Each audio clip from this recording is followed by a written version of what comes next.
नमस्कार, आपके साथ मैं हूं समीर अब्बास। आज से TV9 भारतवर्ष शुरू कर रहा है 100% शुद्ध पॉलिटिकल शो जिसका नाम है गारंटी। साल 2024 का चुनाव बस कुछ महीनों दूर है और इस बार जिस शब्द की गूंज सबसे ज्यादा सुनी जा रही है वो यही है, गारंटी।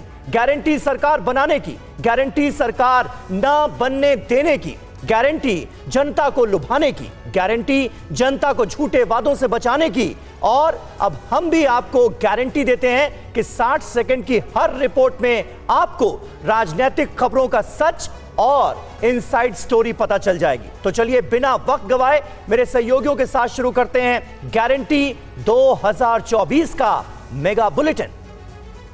और इसी के साथ ही इस मेगा बुलेटिन की पहली ब्रेकिंग न्यूज आप तक पहुंचा देते हैं। 2024 लोकसभा चुनाव के बाद जनगणना होगी, सोर्सेज से खबर आ रही है।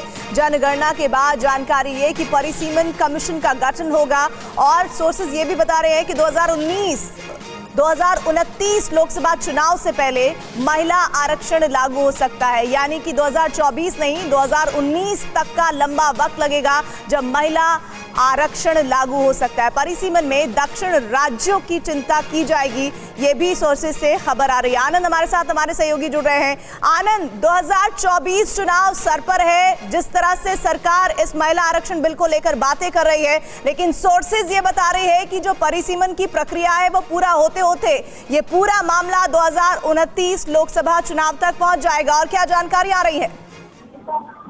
बिल्कुल, हम आपको बता दें कि जो 2029 का लोकसभा चुनाव होगा उसमें जरूर महिला आरक्षण का फायदा मिलेगा, लेकिन अगर परिसीमन का काम पूरा हो जाता है जनगणना के काम के पूरा होने के बाद, तो इसके बाद जो विधानसभा के चुनाव होंगे उसमें महिला आरक्षण कानून लागू हो सकता है। यार क्योंकि आप ऐसे समझिए कि 2026 में अगर परिसीमन हो गया तो उसके बाद अगर कोई राज्य की विधानसभा का चुनाव होता है तो वहाँ पे महिला आरक्षण कानून लागू हो जाएगा। यानी कि वो उस चुनाव में वहाँ की महिलाओं को 33% का आरक्षण मिल जाएगा। लेकिन लोकसभा चुनाव में इस आरक्षण का फायदा लेने के लिए 2029 तक का इंतजार करना पड़ेगा। और रही बात दूसरी, जो कि आपने कहा कि दक्षिण भारत के राज्यों के जो राजनीतिक दल है उनकी जो कुछ चिंताएं हैं, ये बात सही है कि परिसीमन होगा तो जो सीटें बढ़ेंगी लोकसभा की वो मौजूदा जनसंख्या के लिहाज से बढ़ेंगी। यानी कि अभी जनसंख्या सबसे ज्यादा। आनंद, जो आप जानकारी दे रहे हैं उसमें सबसे महत्वपूर्ण ये है कि परिसीमन प्रक्रिया को आगे बढ़ाने के लिए लगातार कोशिशें तेज है और दक्षिण राज्य जो है वहां पर विशेष तौर पर इस पर जोर दिया जाएगा परिसीमन में। शुक्रिया इस जानकारी का आपका।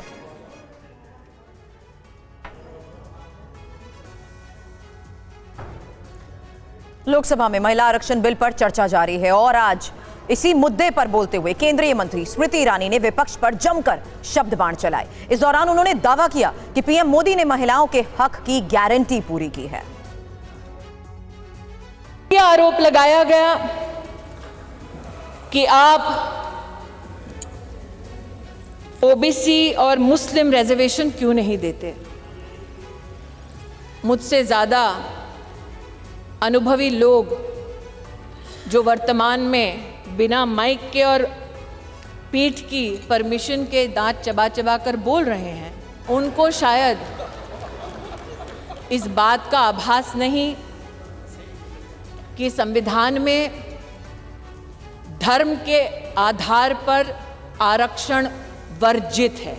कुछ इस तरह से स्मृति ईरानी ने डिंपल यादव के बयान पर पलटवार किया। दरअसल आज डिंपल यादव ने अल्पसंख्यकों को रिजर्वेशन देने की मांग रखी। किया जाए, इसमें उनको आरक्षण दिया जाए। सर, लोकसभा और विधानसभा में तो यह बिल लागू होगा। वहीं स्मृति ईरानी ने महिला आरक्षण बिल को मोदी की गारंटी बताया।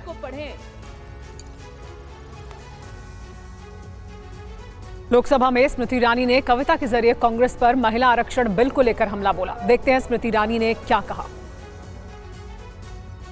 तो कहते हैं कि महिला सशक्तिकरण मात्र आज एक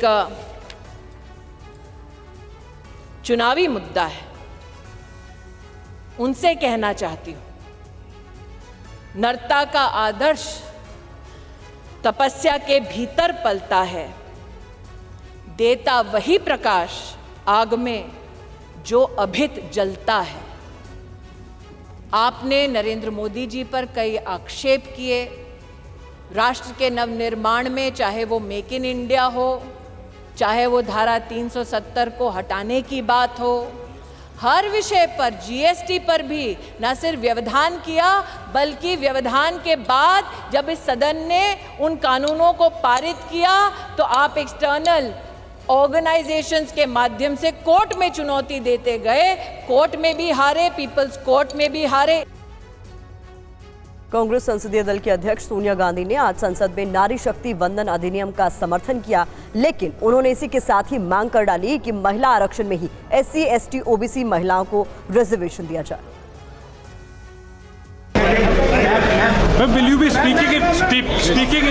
संसद के विशेष सत्र के तीसरे दिन कांग्रेस संसदीय दल की अध्यक्ष सोनिया गांधी ने महिला आरक्षण बिल पर बोलते हुए जाति जनगणना का मुद्दा भी उठाया। भारतीय राष्ट्रीय कांग्रेस की मांग है कि यह बिल फौरन अमल में लाया जाए,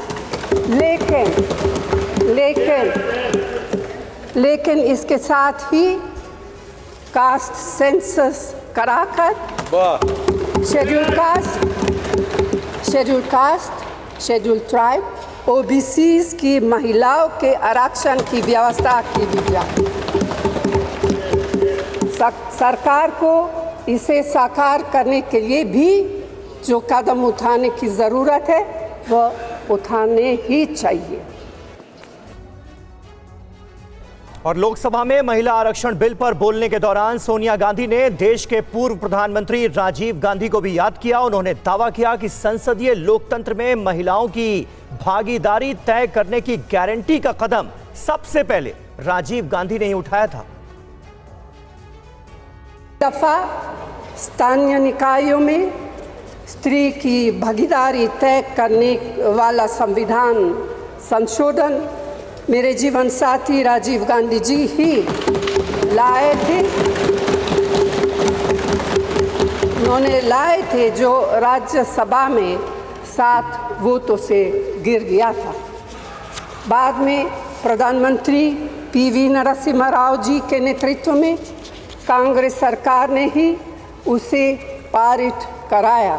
महिला आरक्षण बिल पर संसद में बोलते हुए सोनिया गांधी ने थी मांग रखी कि बिल को जल्द अमल में लाया जाए। पिछले 13 वर्षों से भारतीय स्त्रियां अपनी राजनीतिक जिम्मेदारी का इंतजार कर रही हैं और अब उन्हें कुछ वर्ष और इंतजार करने के लिए कहा जा रहा है। कितने वर्ष? 2 वर्ष, 4 वर्ष, 6 वर्ष, 8 वर्ष? एक और कांग्रेस संसदीय दल की अध्यक्ष सोनिया गांधी दावा कर रही हैं कि महिलाओं के आरक्षण पर पहला कदम उनके जीवन साथी राजीव गांधी ने उठाया था। तो वहीं बीजेपी सांसद निशिकांत दुबे ने पलटवार किया और सोनिया गांधी से जुड़ा एक गंभीर वाकया बताया। महिला आरक्षण पर संसद में संग्राम के बीच सोनिया गांधी के सवालों पर पलटवार बीजेपी सांसद निशिकांत दुबे ने किया। और प्रमोशन इन रिजर्वेशन में मैं जब बात करूंगा तो ये पूरे के पूरे बेंच खड़े हो जाएंगे sir.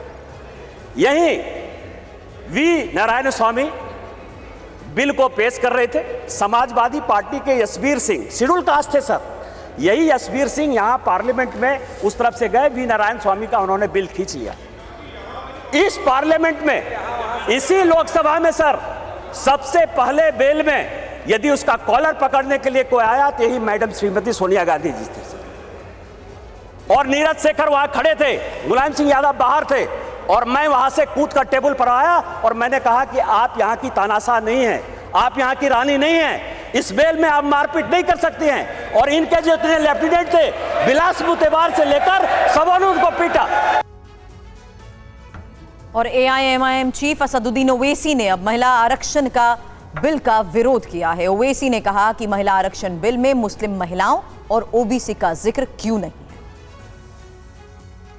I stand to oppose this legislation because the justification being given for bringing the legislation is to ensure that more women get elected in the parliament and the state assemblies.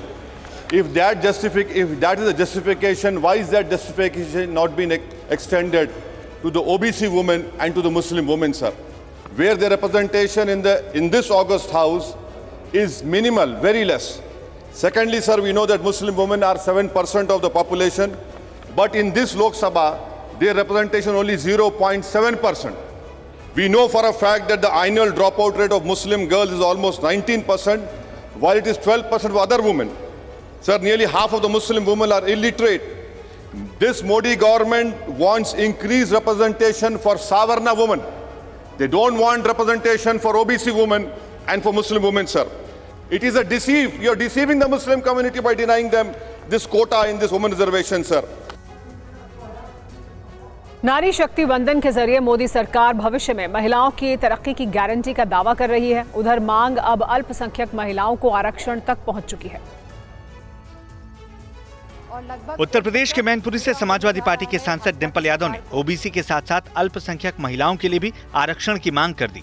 Samajwadi party की हमेशा से यह मांग रही है कि पिछड़ा वर्ग महिला तथा अल्पसंख्यक महिला को भी इसमें सम्मिलित किया जाए, इसमें उनको आरक्षण दिया जाए। लोकसभा और विधानसभा में तो यह बिल लागू होगा, लेकिन हम ये पूछना चाहते हैं कि राज्यसभा और विधान परिषद में भी लागू होगा कि नहीं लागू होगा।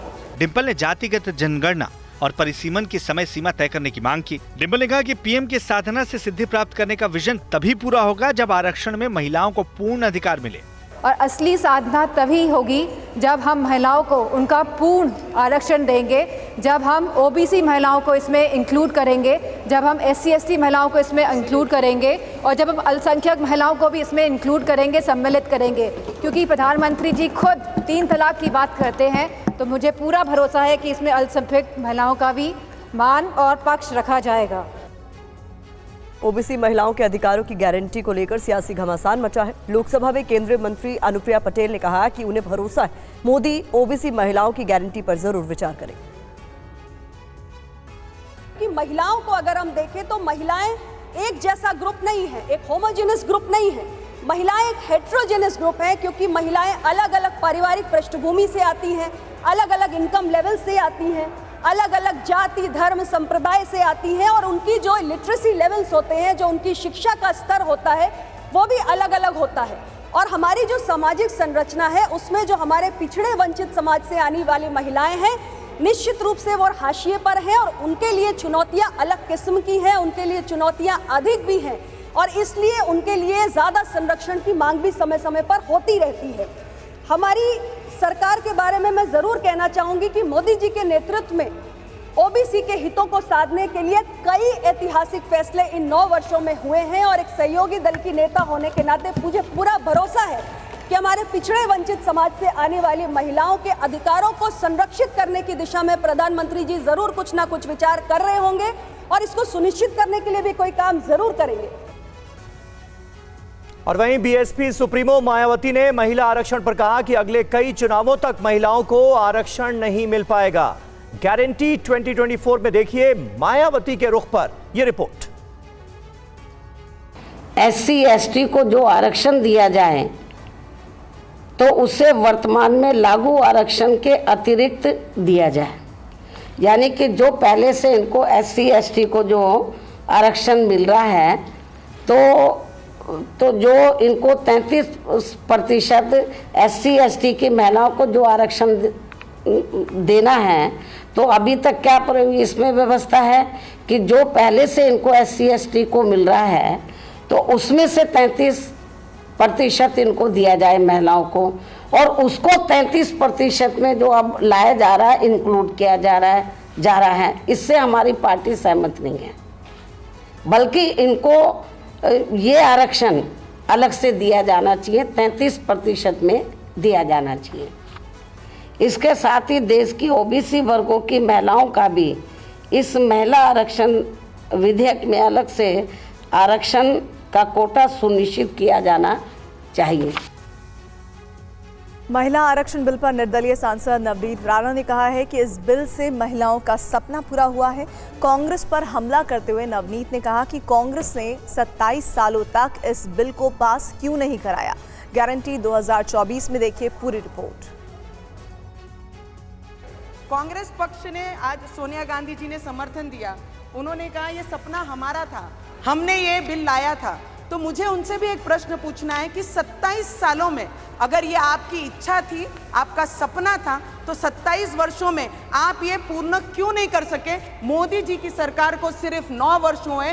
9 वर्ष में उन्होंने महिला के लिए, अधिकारों के लिए ये बिल भी लाया, पेश भी किया, और हम महिलाओं को, ये देश की महिलाओं को इतना कॉन्फिडेंट भी है कि आज वो बिल पास भी होगा और पूरी देश की जनता और महिला जितनी है वो ये आवाज़ सुन रही है कि मोदी जी ने सिर्फ मतदान का इस्तेमाल महिलाओं का नहीं किया, महिलाओं को अधिकार देने का काम ये पार्लियामेंट में किया। सर, मैं इतना ज़रूर बोलना चाहूँगी, रानी झांसी लक्ष्मीबाई, आई जिजाऊ, आई रमाई, सावित्री ने जिन्होंने हमको शिक्षण का अधिकार दिया, शिक्षा का अधिकार, शिक्षण का अधिकार दिया, सर, डॉक्टर बाबा साहेब अम्बेडकर ने जिन्होंने मतदान का अधिकार दिया, आज ये पार्लियामेंट मोदी जी के द्वारा हमें हमारा अधिकार, हमारी ताकत, हमारा विश्वास हमारे में फिर से एक बार जगाया। सर, लास्ट 1 मिनट, कि हम आने वाले समय में बराबरी में खड़े होकर हम निर्णय ले सकें।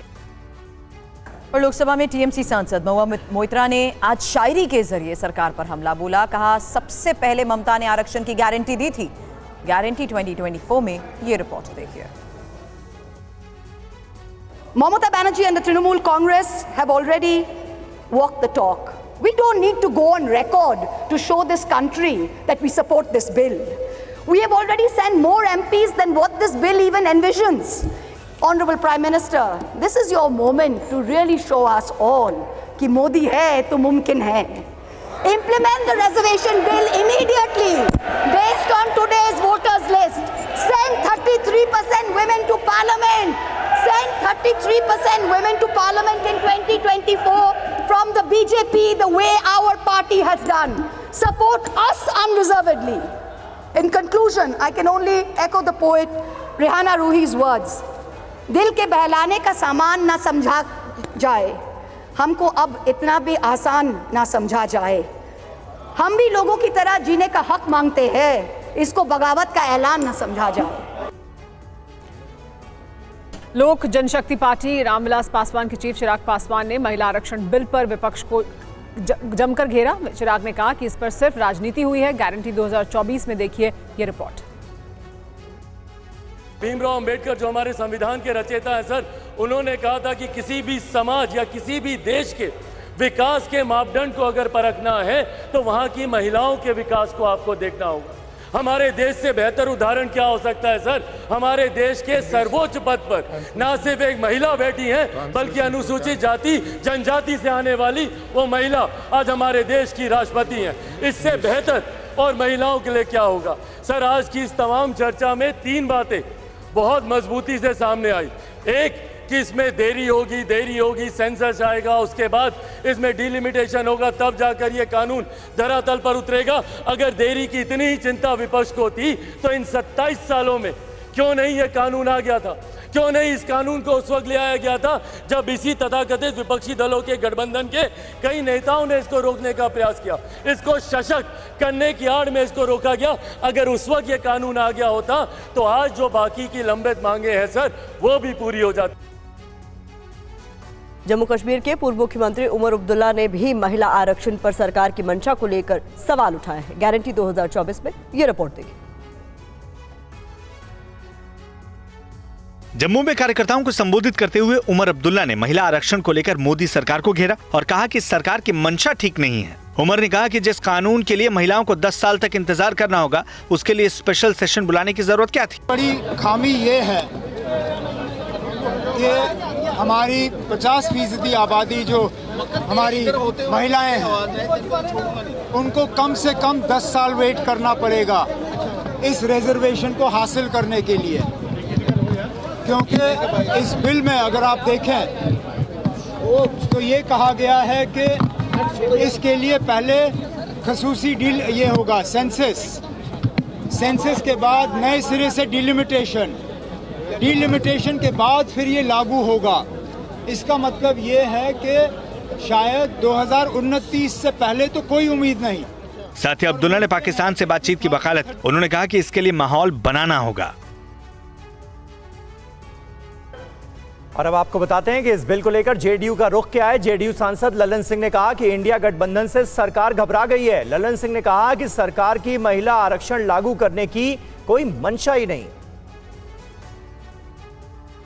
2024 का चुनावी जुमला। जेडीयू ने महिला आरक्षण की मंशा पर सवाल उठाया और कहा कि सरकार पिछले 9 साल से देश को छल रही है, इस बार महिलाओं को छला जा रहा है। जो सरकार ने जो बिल लाया है और जो इनकी मंशा है, वो मंशा इनको महिलाओं को सांसद में या विधानसभाओं में आरक्षण देना नहीं है। ये 26 पार्टियों का जो INDA ये बना है, उसका पैनिक रिएक्शन है। ये महिलाओं को छलने का काम इस बार करना चाहते हैं। जेडीयू सहित कई विपक्षी दलों ने इस विधेयक को जुमला करार दिया है। केंद्रीय मंत्री किरण रिजिजू ने कहा कि पीएम कोई भी काम अधूरा नहीं छोड़ते। सारा पुराने जो उनके जो टैक्टिक्स था, बिल को लाने का नाटक करके फिर गिराना, हम तो बिल ला रहे हैं तो उसको पारित करने के लिए मोदी जी कुछ भी काम करते हैं तो अधूरा नहीं करते हैं। किरण रिजिजू ने कहा कि इतने साल से विपक्ष जुमलेबाजी कर रहा था।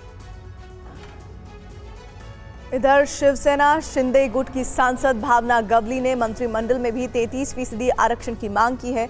गारंटी 2024 में देखिए रिपोर्ट। मैं ये भी चाहूंगी कि महिलाओं का आरक्षण केवल इसमें ना हो, मंत्रिमंडल में भी महिलाओं का 33% आरक्षण हम दे।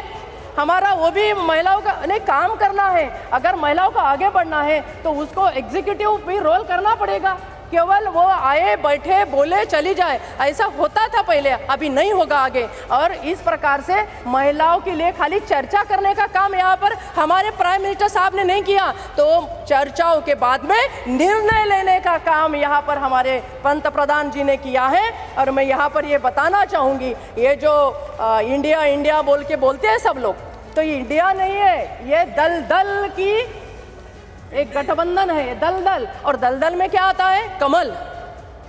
तो ये जो प्रयास कर रहे हैं वो अपने खुद के दलदल में फंसने वाले हैं और कमल का फूल खिलने वाला है और उसको सपोर्ट देने का शिवसेना काम करेगा। महिला आरक्षण बिल को विपक्षी पार्टियों का समर्थन जरूर हासिल है, लेकिन महिलाओं के हक की गारंटी को लेकर सरकार की नीयत पर कांग्रेस समेत कई पार्टियां सरकार पर हमलावर हैं। महिला आरक्षण बिल को लेकर लोकसभा में बहस जारी है, लेकिन कांग्रेस और शिवसेना जैसी पार्टियां आरक्षण के तौर तरीकों से खुश नहीं हैं। कांग्रेस का आरोप है कि महिला आरक्षण को लेकर प्रधानमंत्री ने एक जुमला फेंक दिया है। कांग्रेस का कहना है कि अगर प्रधानमंत्री की नीयत सही है तो इसे 2024 के चुनाव में लागू करें। अगर भाजपा की नीयत और नियत दोनों दुरुस्त है तो गारंटी दीजिए कि 2024 के चुनाव में महिलाओं का आरक्षण होगा। हम पूरी शक्ति के साथ आपके साथ खड़े हैं। शिवसेना उद्धव गुट भी महिला आरक्षण में ओबीसी कोटा को लेकर सरकार पर हमलावर है। तो यानी आपने महिलाओं को एक और जुमला दे दिया है कि आप, हाँ हमने दरवाजे खोल दिए, एक्ट बन गया है, पर आप दरवाजे के बाहर ही खड़े रहेंगे, हम एंट्री तो तब देंगे जब ये काम हो जाएंगे।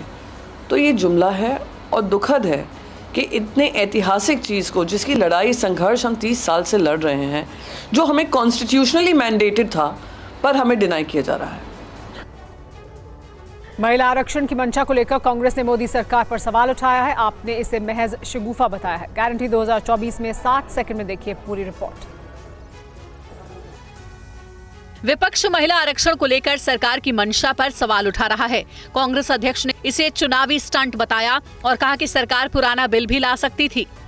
चुनाव के दृष्टि से ये तो बोल रहे हैं, प्रचार कर रहे हैं, लेकिन असल में ये सब जब तक डिलिमिटेशन नहीं होगा या सेंसस नहीं होगा तो आपको इससे मालूम होता है कि कितने दिन इसको और लगने वाले हैं। और ऑलरेडी जो बिल राज्यसभा में पास हुआ था तो उसके वही बिल लेकर वो कंटिन्यू कर सकते हैं। आम आदमी पार्टी महिला आरक्षण को महज जुमला बता रही है। सांसद संजय सिंह ने कहा है कि आरक्षण कब लागू होगा किसी को पता नहीं है।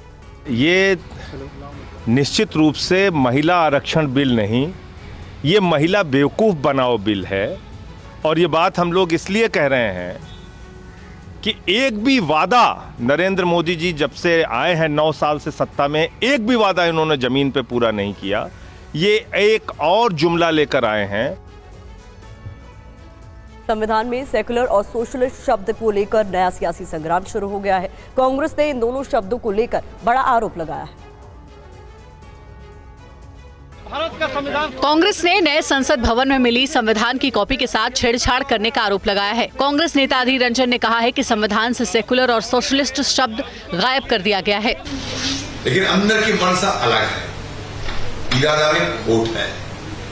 तो मैं सबसे डरे हुए हैं, मैं उससे ज्यादा चिंता कर रहे हैं कि संविधान जो दिए गए हैं उसमें बड़ी चालाकी के साथ सेकुलर और सोशलिस्ट ये दोनों शब्दों को हटा दिए गए। अधीर रंजन ने कहा कि पार्टी इस मुद्दे को संसद में उठाना चाहती थी, लेकिन बोलने नहीं दिया गया। कांग्रेस के आरोप पर बीजेपी की दलील है कि जब संविधान की मूल कॉपी में इसका जिक्र नहीं था, संशोधन के बाद ये शब्द जोड़े गए हैं। देखिए, हमारे प्रवक्ता ने इसका जवाब दे दिया है जी। वो जिस समय संविधान बना था वो उस समय ऐसा ही था ना, तो उसके बाद 42nd में अमेंडमेंट हुआ तो ओरिजिनल कॉपी होगी ना। ये हमारे प्रवक्ता ने जवाब दिया है ना इसके। बीजेपी नेता प्रकाश जावड़ेकर ने विपक्ष के आरोप को बेबुनियाद बताया और कहा कि विपक्ष के पास कोई मुद्दा नहीं है। Opposition has no issues. और महिला आरक्षण बिल को लेकर अभिनेत्री भूमि पेडनेकर ने कहा है कि हमारे लिए ये गर्व की बात है, महिलाओं का जमाना अब और चल रहा है। आइए दिखाते हैं क्या कहा उन्होंने। जी, बहुत ही गर्व का मोमेंट है हमारे लिए कि जब वुमेन्स रिजर्वेशन बिल की चर्चा चल रही है, नई पार्लियामेंट बिल्डिंग में इसकी चर्चा चल रही है और हमें आने का मौका मिला। आपका रिकॉर्ड नहीं हो रहा, अच्छा, और हमें आने का मौका मिला। तो as a modern Indian woman हमारे लिए रिप्रेजेंटेशन बहुत इम्पोर्टेंट है। जब औरतें इन प्लेसेस ऑफ पावर होंगी तब डिबेट्स में, पॉलिसीज में, लॉ मेकिंग में एक फीमेल गेज होगी, जिसका होना बहुत इम्पोर्टेंट है। औरतों का जमाना अब है और चल रहा है।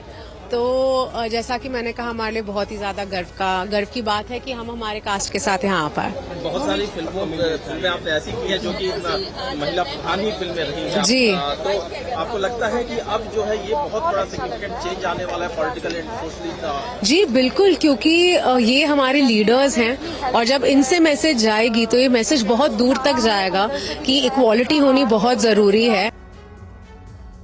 अभिनेत्री शहनाज गिल ने महिला आरक्षण बिल पर जताई है खुशी। कहा, लड़के लड़की की समानता से देश में बहुत कुछ बदल जाएगा। बहुत अच्छा लग रहा है और मैंने पहली बार देखा है and it's a great experience. और जैसे इन्होंने इतनी हेल्प की है, सारा हमें अंदर से भी दिखाया, कितना आर्ट कल्चर सब था देखने को, मतलब हमें देखना चाहिए आके। खास इतिहास है पूरा, अगर जाके देखोगे आर्ट के थ्रू सब एक्सप्लेन किया हुआ है। हाँ जी, बहुत अच्छी बात है क्योंकि मैं खुद एक महिला हूँ। अगर हमें राइट्स मिलते हैं, इक्वली ट्रीट किया जाता है तो हमारे लिए बहुत बड़ी बात है। ऐसे लड़कियों को आई थिंक पेरेंट्स भी सपोर्ट करेंगे कि मतलब जैसे हम भी एक छोटे गांव से आते हैं तो लड़की को हमेशा यही बताया जाता है कि शादी कर देते हैं ना, शादी कर देते सेटल हो जाएगी। बट आई थिंक इसके बाद बहुत लोग इंडिपेंडेंट, अगर लड़की लड़के को इक्वली ट्रीट किया जाएगा तो बहुत चीज़ें बदल जाएगी देश में।